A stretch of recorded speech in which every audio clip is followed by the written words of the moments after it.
Though we've successfully created our fact table, we see it here under Zagi Data Warehouse, we've yet to assign a primary key and all the necessary foreign keys that make part of our star schema, as you can see in the corner. So first of all, you have to make sure that in your ETL job you successfully created the primary key for each one of the dimensions. Otherwise, this is not going to work. I'm going to check calendar. Sure enough, I have a primary key. I'm going to check customer. I have a primary key. You'll get an error if you don't do this manual check. Product key. Store key is there. Now does fact table. We know that the primary key is made up of all the foreign keys from the dimensional tables. You may see also that we're missing total sales. We can add that to the ETL job. We didn't do that in this exercise. I'll let you attempt that. You can drop the formula operator and just multiply these two things and call that new field total sales. Notice here, no primary key.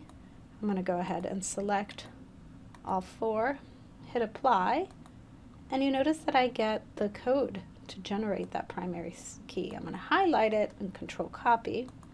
I'll go ahead and apply and make sure it works.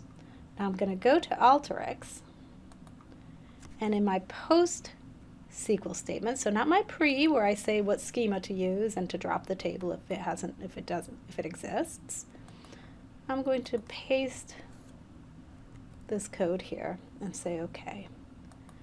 But I'm not quite done yet. In order for this to work, I still need the foreign keys to be declared. So I'm going to go back to SQL.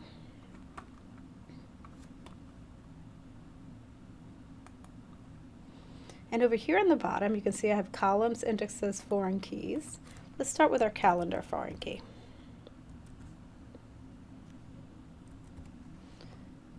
Here's where if you haven't declared the primary key of any of these dimensions, this won't work, but we'll say dim calendar, calendar key references calendar key.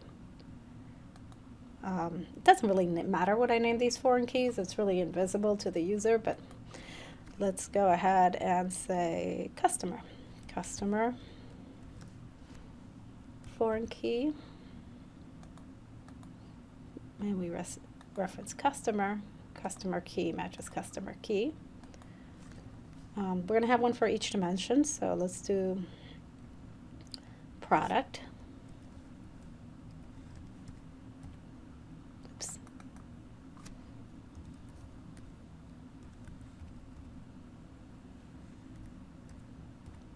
We reference the product table.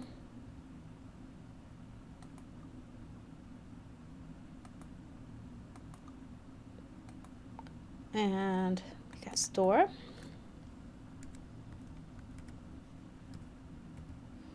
References a store dimension.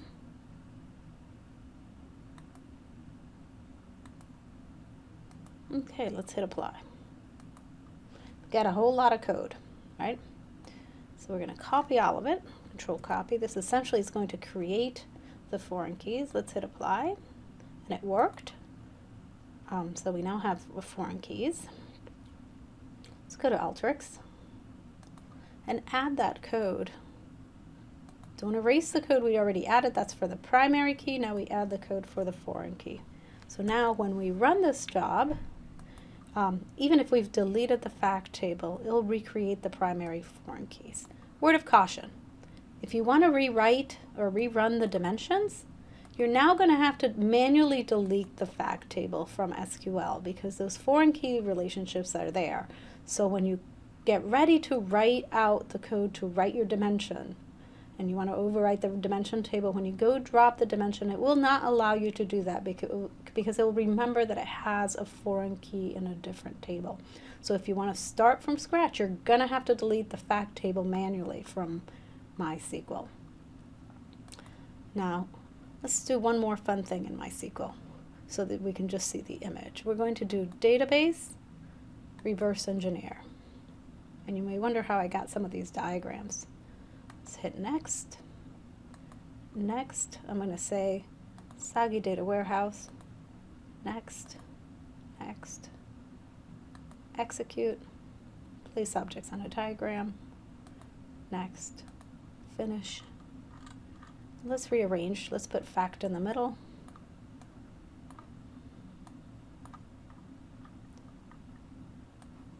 But there you go. We've reversed engineered our star schema. So a fun thing that you can do with MySQL.